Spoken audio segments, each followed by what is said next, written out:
అగజానన పద్మార్కం గజాననమహర్నిశం అనేకదం తం భక్తానాం ఏకదంతముపాస్మహే. వాగీశాద్యాస్సు మనసః సర్వార్థానాం ఉపక్రమే యం నత్వా కృతకృత్యాస్యస్తం నమామి గజాననం. గురవే సర్వలోకానాం భిషజే భవరోగిణాం నిధయే సర్వవిద్యానాం దక్షిణామూర్తయే నమః. శ్రీ శారద గురుభ్యో నమః. హరి ఓం తత్సత్. శ్రీ గురుభ్యో నమః. సివిఆర్ ఓం స్పిరిచువల్ వీక్షకులకు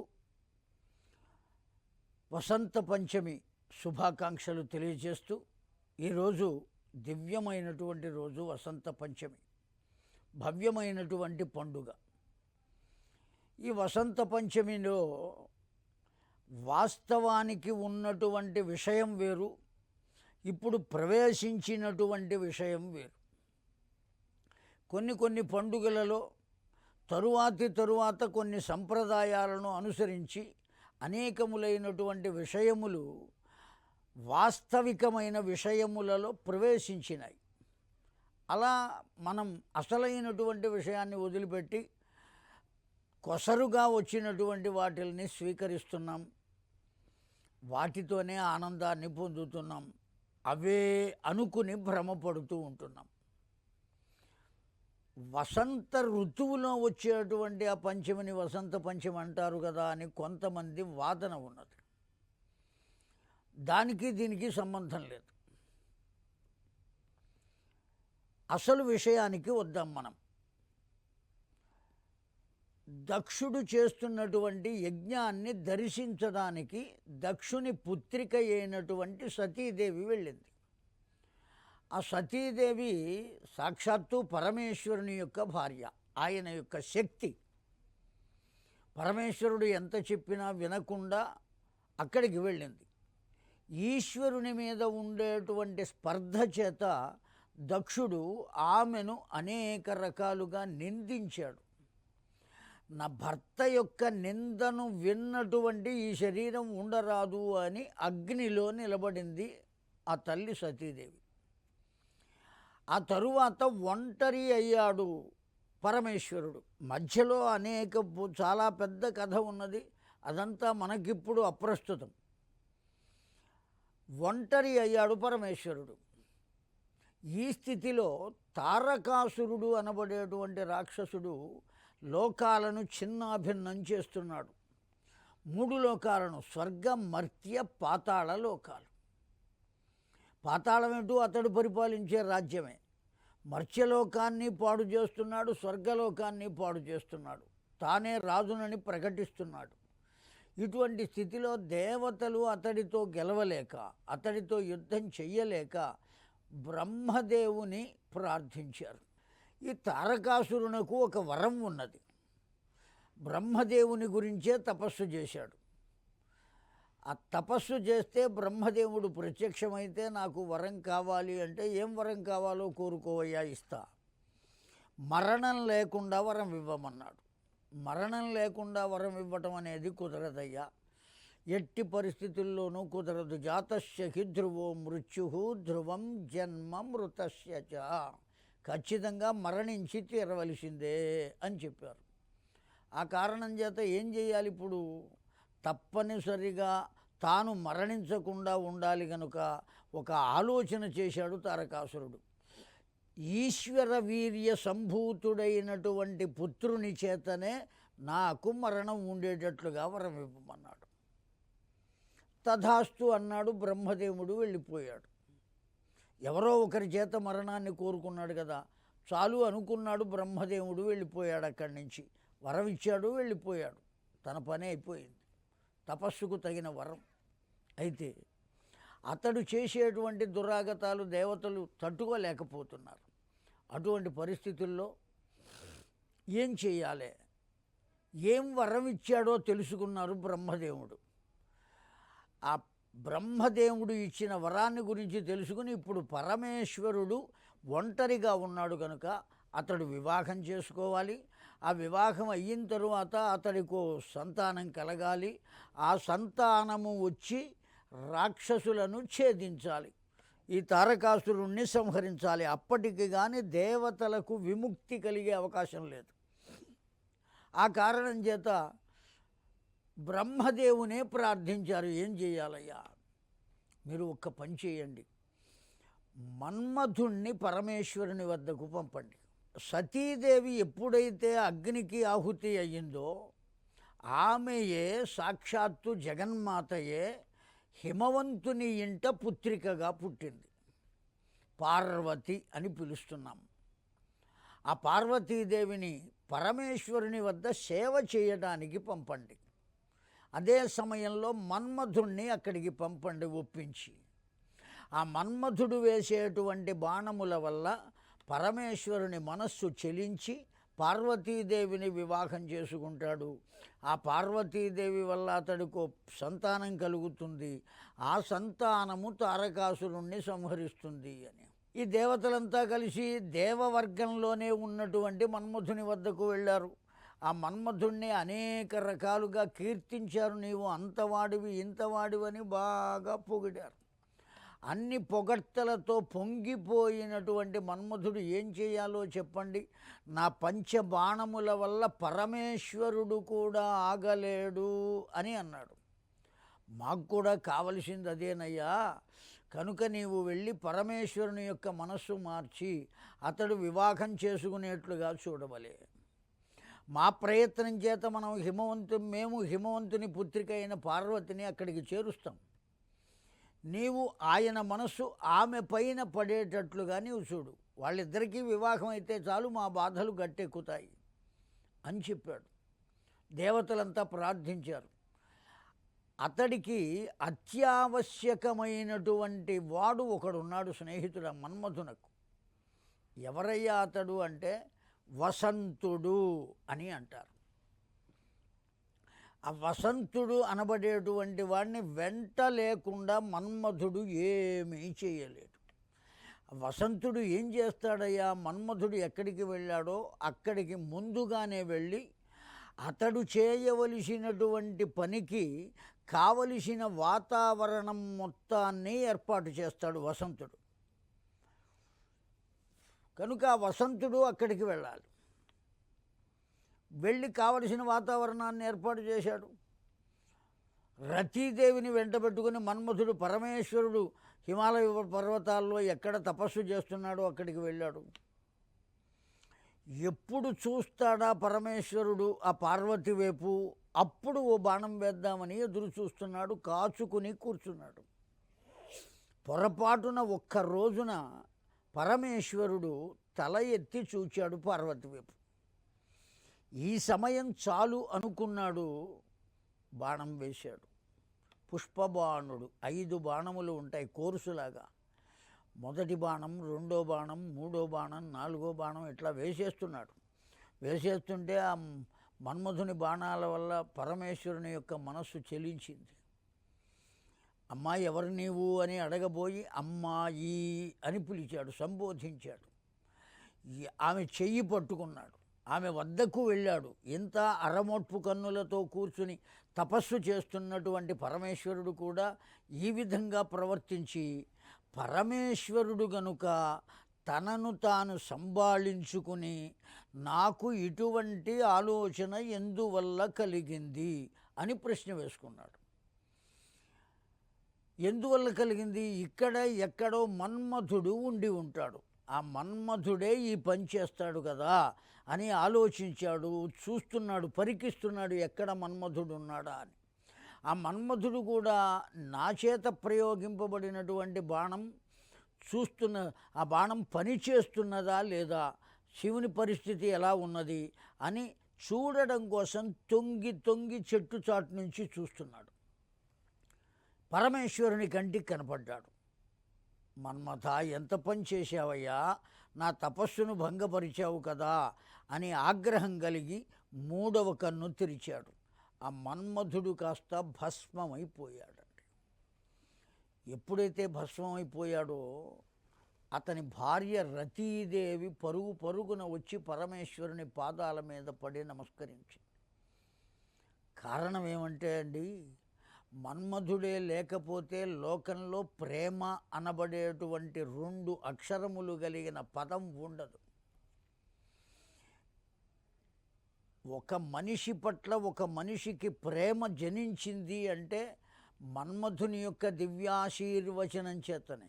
ఒక భర్త భార్యను ప్రేమిస్తున్నాడు, ఒక భార్య భర్తను ప్రేమిస్తున్నది. భారతీయ సనాతన ధర్మంలో ఒకసారి వివాహం చేసుకున్న తర్వాత తాళి కట్టించిన తరువాత అతడు తాగుబోతు కానీ తిరుగుబోతు కానీ ఎటువంటి వాడైనప్పటికీ కూడా అతడిని వదిలిపెట్టకుండా అతడితోనే కాపురం చేస్తూ, ఒకవేళ అతడి విషయంలో ఎవ్వరైనా కలగజేసుకుంటే నా మొగుడు నన్ను ఎలాగైనా చూస్తాడు, ఎలాగైనా చేస్తాడయ్యా, మాట్లాడడానికి నీవెవ్వరవు అని అడిగేటువంటి స్త్రీలు ఉన్నటువంటి కాలం ఈ కాలం.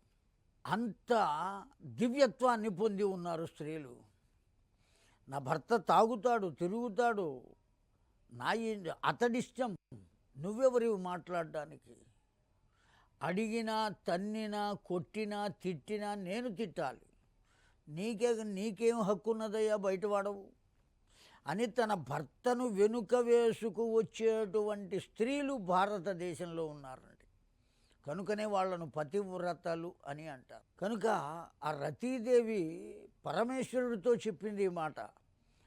అసలు మన్మథుడే లేకపోతే లోకంలో మంచితనం ఎక్కడ వస్తుందయ్యా, నిదానం అనేది ఎక్కడ వస్తుందయ్యా, ఎదుటి మనిషితో ప్రేమగా మాట్లాడటం అనేటువంటిది ఎలా వస్తుందయ్యా, అనురాగము అనబడేటువంటి వస్తువు ఎక్కడ లభిస్తుంది మన్మథుని వల్ల కాక? కనుక అటువంటి నా భర్త అయిన మన్మథుని ఈ విధంగా కాల్చి బూడిద చేసావు కదా, నీవు నా భర్తను నాకు ఇవ్వవయ్యా. సాక్షాత్తు నీకు పార్వతీదేవిని కట్టబెట్టి అప్పుడు మీకు ఒక సంతానం కలిగితే ఆ సంతానము ద్వారా దేవలోకాన్ని కాపాడటం కోసం చేశాడే తప్ప దురుద్దేశ్యంతో నా భర్త చెయ్యలేదయ్యా, ఇదంతా దేవతలు చేసిన కుట్ర నాయన అని పరమేశ్వరుణ్ణి ప్రార్థిస్తే ఆ పరమేశ్వరుడు సంతోషపడి వరం ఇచ్చాడు మళ్ళీ రతీదేవికి. ఏమని వరం ఇచ్చాడు? నీకు మాత్రమే నీ భర్త కనబడతాడు, లోకంలో ఎవరికీ కనబడడు. కనుక నీవు వైధవ్యాన్ని పొందవలసిన ఆవశ్యకత లేదు. నీకు కనబడతాడు నీ భర్త, ఇంకా ఎవ్వరికీ కనబడడు లోకంలో అని మళ్ళీ వరం ఇచ్చారు.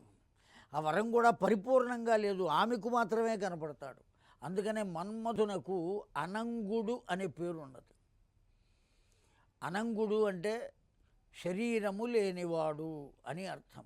ఎవరికీ కనపడ్డు, వాడు చేసే పని చేస్తూ ఉంటాడు. ఒక్క రతీదేవికి మాత్రమే కనపడతాడు. అలా కాదయ్యా, అతడు నాకు కేవలం కనబడటం కాదు, భర్తగా నేను పొందాలి అతన్ని. కనుక నా భర్తను నాకు ఇవ్వవయ్యా అని కూర్చుని తపస్సు చేసింది రతీదేవి. అంత తపస్సుకు ఆనందపడి ఘోరమైన తపస్సు చేసింది తన భర్త కొరకు. ఇతడు కాకపోతే ఇంకొకడు అని అనుకోలేదు. మన పురాణాలన్నీ కూడా మనకు ధర్మాన్నే తెలియచేసినాయి. ఇతడు కాకపోతే ఇంకొకడు అని అనుకోలేదు. నాకు స్వేచ్ఛ ఉన్నది అని భావించలేదు.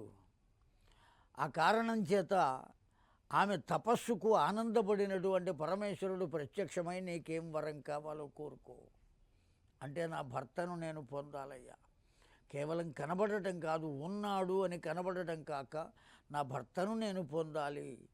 భర్త లేకపోయిన తరువాత అతడు కనబడుతున్నా అది వైధవ్యంతో సమానమే కదా.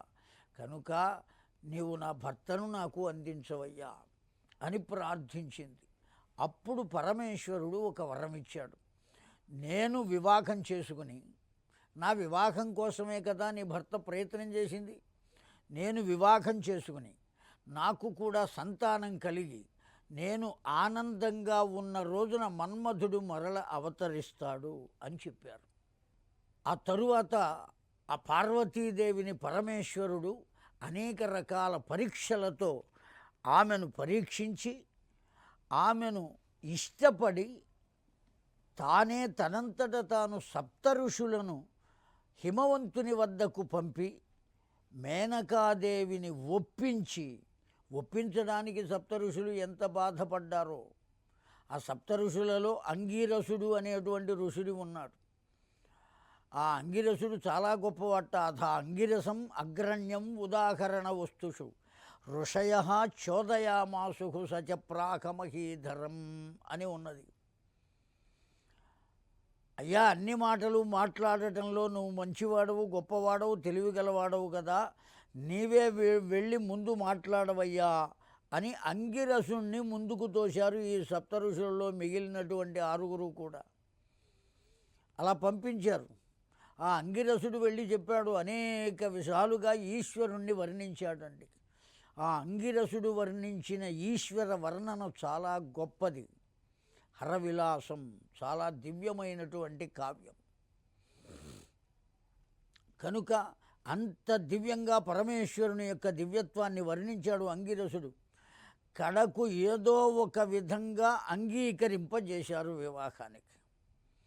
ఆ అంగీకరింపజేసిన తరువాత తాను అనేక రకాలుగా అలంకరించుకున్నటువంటి పరమేశ్వరుడు తనకు పెద్దగా స్థితికర్త అయినటువంటి విష్ణుమూర్తిని ముందు పెట్టుకుని హిమవంతుని వద్దకు సకల పరివారంతో చేరి వైభవంగా వివాహం చేసుకున్నాడు.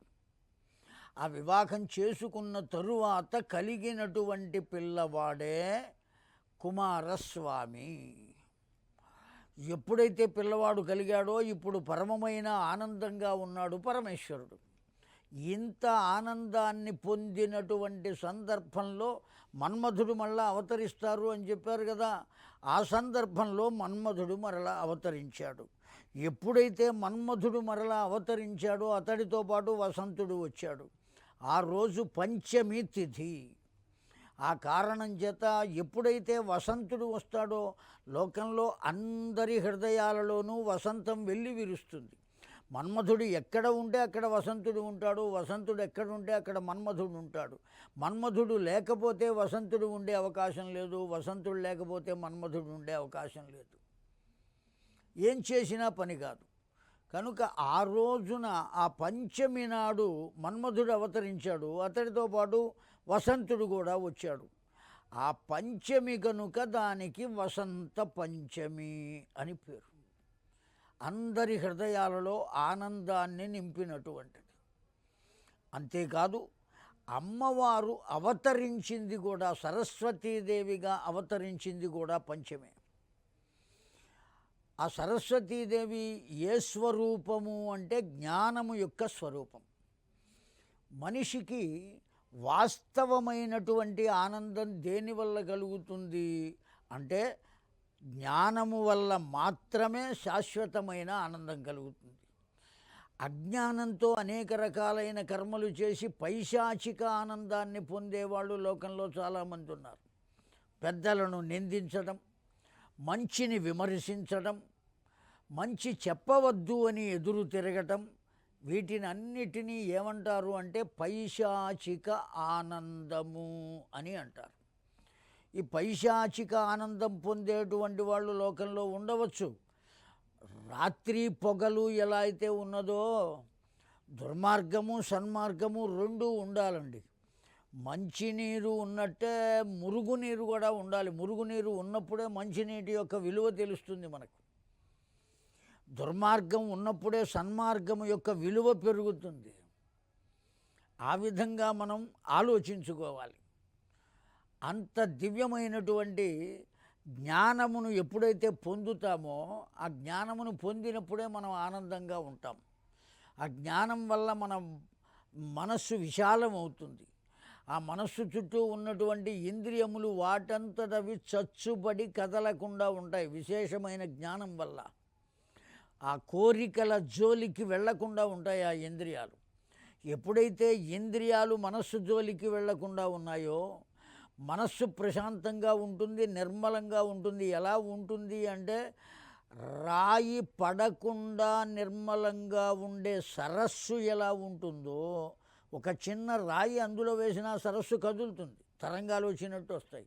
అలా వేయకుండా గాలి కూడా లేకుండా ఉన్నప్పుడు ఆ సరస్సు ఎట్లయితే తటస్థంగా కదలక మెదలక ఉంటుందో ఆ విధంగా మనస్సు ఉండాలి.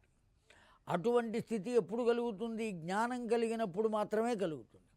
ఆ జ్ఞానము యొక్క స్వరూపమే అమ్మవారు సరస్వతీదేవి సర్వసారస్వత స్వరూపము. ఆ సరస్వతీదేవి యొక్క దివ్యమంగళమైనటువంటి అవతారం ఏనాడు జరిగింది అంటే ఆ మాఘమాసంలో వచ్చే పంచమి నాడు జరిగింది. ఆ పంచమి అంత దివ్యమైనటువంటిది. కనుకనే జ్ఞానము వల్ల వసంతం కలుగుతుంది. ఆ వసంతం, ఆ జ్ఞానం ఇచ్చేటువంటి జ్ఞాన రూపమైనటువంటి సర్వసారస్వత రూపమైనటువంటి అమ్మవారు దివ్యమైన శక్తి సామాన్యమైనటువంటిదా? బ్రహ్మదేవునకే సృష్టి చేయగలిగినటువంటి శక్తిని అందజేసింది. కేవలం సృష్టి చేయటం అంటే ఓ బొమ్మను తయారు చేసి దాంట్లో ప్రాణం పోసి నువ్వు భూమండలంలో పుట్టవయ్యా అని ఒక పిండంగా ఒక తల్లి గర్భంలో ప్రవేశపెట్టడం మాత్రమే కాదండి. అతడి కర్మలు ఎంతవరకు ఉన్నాయో, ఏ ఏ కర్మకు ఎటువంటి ఫలితాన్ని ఇవ్వాలో, ఆ ఫలితాన్ని ఎప్పుడు ఇవ్వాలో, ఎంతగా ఇవ్వాలో, ఏ విధంగా ఎవరి ద్వారా ఆ ఫలితం అనుభవానికి రావాలో ఇవన్నీ కూడా దాంట్లో చెప్పబడినాయి. అంత దివ్యమైనటువంటి స్థితిని పొంది ఉన్నది ఆ జ్ఞానస్వరూపం, ఆ అమ్మవారి యొక్క స్వరూపం. అందువల్ల ఆమె ఆ తల్లి అవతరించినటువంటి రోజు కనుక దాన్ని వసంత పంచమి అని కూడా అంటారు. ఆ వసంత పంచమి నాడు అమ్మవారి ఉత్సవం చేస్తారు. అంతేకాదు ఆ రోజున అక్షరాభ్యాసం కనుక చేసినట్లయితే వాళ్ళు దివ్యమైనటువంటి ఆ సరస్వతీదేవి యొక్క అనుగ్రహాన్ని పొందుతారు అనే భావనతో బాసరా మొదలుగా కలిగినటువంటి దివ్యక్షేత్రాలకు సరస్వతీమాత వెలసి ఉన్నటువంటి ఆ దివ్యక్షేత్రాలకు వెళ్ళి అక్కడ ఆ పిల్లలకు అక్షరాభ్యాసం చేయించి ఓ భవ్యమైనటువంటి స్థితిని ఆ పిల్లలకు కలగజేస్తూ ఉంటారు. అంత దివ్యమైనది ఆ వసంత పంచమి. కనుక మీరందరూ కూడా ఈ రోజున ఆ సరస్వతీమాతను ఆరాధించటం, ఆనందాన్ని మనస్ఫూర్తిగా నింపుకోవటం ద్వారా వసంతమును పొందటం, ఇంత దివ్యత్వాన్ని పొంది సర్వులు కూడా ఆనందంగా ఉండాలి అని కోరుకుంటూ స్వస్తి. స్వస్తి ప్రజాభ్యః పరిపాలయంతాం న్యాయేన మార్గేణ మహిం మహీషాః. గోబ్రాహ్మణేభ్యః శుభమస్తు. నిత్యం లోకాః సమస్తాః సుఖినో భవంతు. సర్వం శ్రీ సరస్వతీ మాతృకా దివ్యచరణారవిందార్పణమస్తు. హరి ఓం తత్సత్.